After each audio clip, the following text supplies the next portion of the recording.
नमस्कार, मैं हूं धर्मेंद्र। आप देख रहे हैं ऑनलाइन न्यूज इंडिया।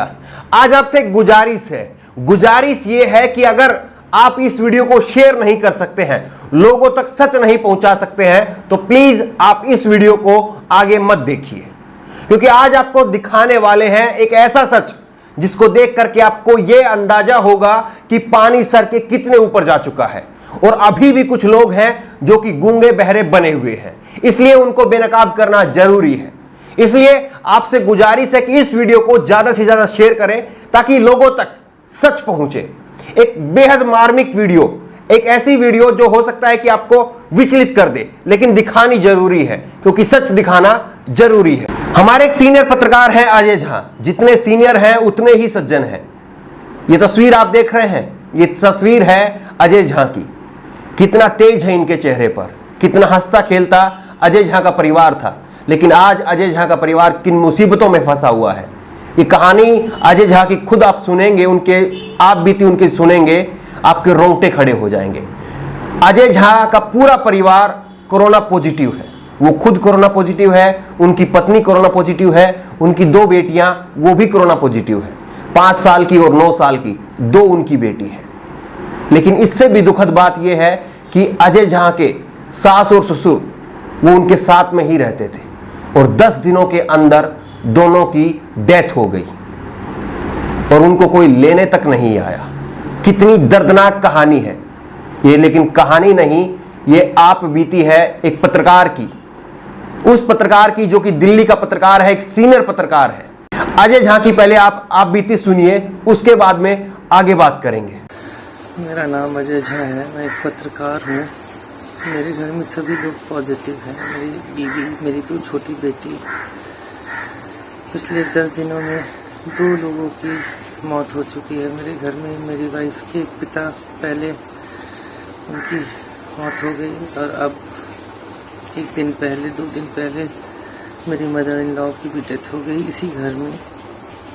बहुत देर तक बॉडी यहाँ रखी रही, कोई लेने नहीं आया। एम्बुलेंस आया, वो ले नहीं गया।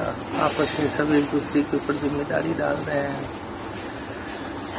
केजरीवाल और बाकी सरकार दावा कर रही है सब कुछ है, लेकिन सच्चाई है कुछ भी नहीं है। लोग बस भगवान भरोसे हैं।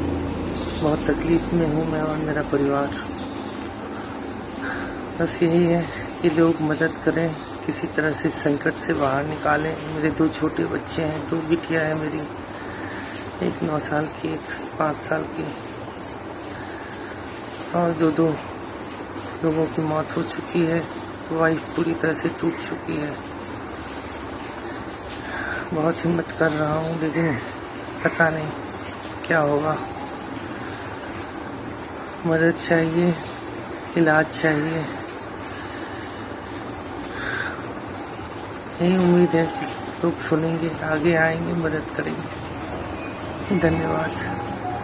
जैसे ही अजय जी के बारे में पता चला, आंखों में आंसू आ गए, क्योंकि उनके साथ में काम किया है और जो हंसी ठिठोली वो करते थे, और आज जब उनके जुबान से शब्द नहीं निकल रहे थे, तब उसके बाद में सोच करके, उनका दर्द महसूस करके आंसू आ गए। लेकिन जरा सोच करके देखिए कि एक इतने सीनियर पत्रकार हैं, दिल्ली में पत्रकारिता करते हैं, तमाम चैनलों में काम कर चुके हैं, उसके बावजूद अजय झा की यह स्थिति है।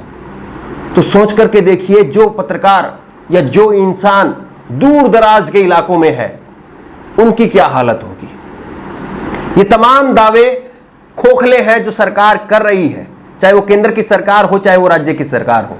सच्चाई आपके सामने है, और हो क्या रहा है इस देश में वो भी आपको जानना जरूरी है, क्योंकि सच तभी पूरा पता चलता है जब आप पूरे सच को जानते हैं। इस देश में यह हो रहा है कि इस समय 2.5 लाख से ज्यादा 2,70,000 इस वक्त कोरोना के केस पहुंच चुके हैं। 2 या 3 दिन में यह आंकड़ा 3 लाख से ज्यादा हो जाएगा। चीन हमारे देश में भीतर तक घुस आया है। भुखमरी और बेरोजगारी ने जनता की कमर तोड़ दी है। हमारे गृह मंत्री अमित शाह जी बंगाल और बिहार में 2/3 बहुमत की सरकार बनाने का दावा कर रहे हैं। हमारे रक्षा मंत्री वो ट्विटर पर शेर और शायरी खेल रहे हैं। लखनवी साहब के शेर को मिर्जा गालिब का बता रहे हैं। और हमारे प्रधानमंत्री जो यात्राएं करते हुए थकते नहीं हैं, जिनके बारे में कहा जाता है कि वो इकलौते ऐसे प्रधानमंत्री हैं जो 18-18 घंटे काम करते हैं, जो भाषण देने में माहिर हैं, वो आज मुंह पर पट्टी बांध करके बैठे हुए हैं। आत्मनिर्भर बनने का संदेश सरकार पहले ही दे चुकी है और आत्मनिर्भर बनने का संदेश का मायना आज लोगों के समझ में आ रहा है। लोगों के समझ में आ रहा है कि लोग अब सरकार के भरोसे ना बैठे, क्योंकि सरकार खुद लोगों के भरोसे बैठी है। जिस तरह की तस्वीर सामने आ रही है, लगातार दर्दनाक तस्वीर सामने आ रही है, उस सब के बावजूद सरकार इतनी निश्चिंत क्यों है? क्या आपने कभी ऐसा सोचा है? सरकार इतनी निश्चिंत इसलिए है क्योंकि सरकार को भरोसा है, सरकार निर्भर है अपनी गोदी मीडिया पर। सरकार को मालूम है कि चाहे कुछ भी हो जाए, चाहे चीन हमारे कितने भी अंदर घुस के आ जाए, चाहे बेरोजगारी और भुखमरी से कितने भी लोगों की जान चली जाए, लेकिन हम फिर भी गोदी मीडिया के सहारे वही हिंदू मुसलमान खेलते रहेंगे। टीवी पर अब भी दिखाया जा रहा है कि दिल्ली दंगों में किस तरह से कुछ मुसलमानों ने मिलकर के, जामिया के कुछ स्टूडेंट्स ने मिलकर के किस तरह से षड्यंत्र रचा, वो तमाम बातें दिखाई जा रही है। बिल्कुल दिल्ली दंगों का सच सामने आना चाहिए, लेकिन दिल्ली दंगों का सच अपनी जगह है, उस पर पुलिस को अपना काम करना चाहिए और उस पर भी क्या काम हो रहा है वो भी लोग देख रहे हैं। जिसने दंगे भड़काने के लिए खुलेआम सड़क के बीचों बीच भाषण दिया, कपिल मिश्रा, उसका कहीं पर नामो निशान तक नहीं है। लेकिन फिर भी मीडिया को मसला मिल गया है हिंदू मुसलमान दिखाने का, सरकार को कवर फायर देने का, सरकार को ढकने का, तो इसलिए मीडिया निश्चिंत होकर के उस मुद्दे में लगी हुई है। लेकिन दूसरी तरफ लोग मर रहे हैं, आंकड़ा लगातार बढ़ रहा है और अब मनीष सिसोदिया ने कह दिया है कि दिल्ली में 31 जुलाई तक 5.5 लाख केस हो जाएंगे। तो सोचिए कि अगर दिल्ली भर में, आज देश भर में 2.5 लाख से ज्यादा केस है, अगर दिल्ली में 31 जुलाई तक 5.5 लाख से ज्यादा केस हो जाएंगे तो पूरे देश भर में क्या स्थिति होगी। लेकिन इस सब की चिंता सरकार को मानो है ही नहीं। सरकार अपनी पूरी तरह से चुनाव की तैयारी में लग गई है। अमित शाह जी जो कि गायब थे तस्वीर से, अब वो निकल करके सामने आते हैं और रोज दनादन रैली कर रहे हैं। क्या वजह है इसकी? वजह सिर्फ एक ही है कि गोदी मीडिया का होना। गोदी मीडिया पूरी तरह से हिंदू मुसलमान में लोगों को उलझा करके रखती है। आप तक वो खबर ही नहीं पहुंचती है जो खबर पहुंचनी चाहिए, जनता तक वो खबर ही नहीं पहुंचती है। बताइए कि एक पत्रकार की इतनी दर्दनाक हालत है, उसके परिवार में 2 सदस्यों की 10 दिन के अंदर मृत्यु हो गई है, उसके बावजूद गोदी मीडिया के अंदर का जमीर नहीं जागा। क्या आपको नहीं लगता कि इस समय में जब एक पत्रकार, आपके खुद के भीतर का पत्रकार, वो पत्रकार जो तमाम संस्थाओं में काम कर चुका है, और छोड़ दीजिए उस पत्रकार को, तमाम ऐसी कहानियां हम लगातार देख रहे हैं, क्या आपको अब भी नहीं लगता है कि गोदी मीडिया को बगावत कर देनी चाहिए और सरकार से सवाल पूछना चाहिए? लोकतंत्र का मतलब केवल उंगली दबा करके, ईवीएम में बटन दबा करके, वोट डाल करके और उंगली पर स्याही लगा करके खुश होना नहीं है। लोकतंत्र का मतलब है जब जरूरत पड़े तो सरकार से उंगली दिखा करके सवाल पूछना होता है। केवल स्याही लगा करके खुश होना कि मैंने लोकतंत्र के लिए वोट दे दिया है, केवल इतना भर जनता का फर्ज नहीं है, केवल इतना भर मीडिया का काम नहीं है, बल्कि उंगली दिखा करके उसी सरकार से ये पूछने का भी हक बनता है कि आप हमारे लिए क्या कर रहे हैं। असली लोकतंत्र का मायना ये है। लेकिन सरकार ऐसा लगता है कि पूरी तरह से निश्चिंत है। उसको लगता है कि जब तक गोदी मीडिया है तब तक उसको कोई दिक्कत नहीं है, कहीं पर सरकार से कोई सवाल नहीं पूछा जाएगा, कहीं पर प्रधानमंत्री पर कोई आंच आने वाली नहीं है। मोदी जी की छवि लगातार इसी तरह से बरकरार रहेगी, चाहे कितने ही पत्रकार मर जाए, कितने ही लोग मर जाएं।